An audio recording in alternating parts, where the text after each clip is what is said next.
So to continue on the topic of the previous video, which I hope you watched, we're talking more about socially conscious investing.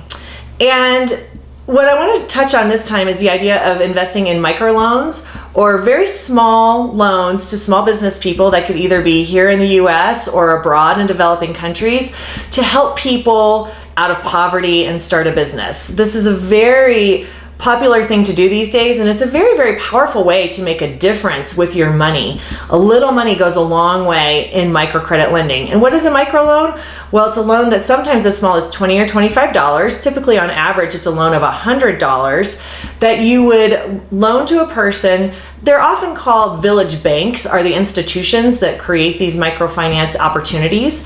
And they allow people who otherwise might be subject to predatory lending or not be able to get credit at all to start or expand their businesses. And this is very powerful because it allows people to feed and educate their families, sometimes hire other people to work in their businesses in their villages or whatnot. So it's a great way to potentially make a huge impact with your money.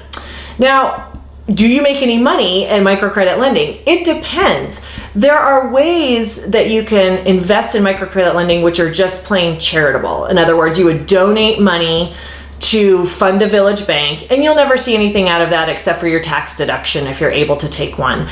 Or there are funds out there that are available to actually participate in microcredit lending and see the interest returned to you in your portfolio. Now, these can be more risky. Obviously, loaning a person $100 who has not IBM or Walmart or has a lot of business experience, you could lose your money entirely. But there are ways, and all you got to do is Google microcredit finance and find opportunities. There are some well-known fund families, some that are even owned by eBay and other large corporations that provide tools for people who want to A, get microloans for themselves, and B, on the other side, provide microcredit funding for others. So don't think that you can't make any money at microfinance. You can. It is a more risky part of your portfolio, but again, if that aligns with your values, it might be something to consider with a small part of your investment allocation.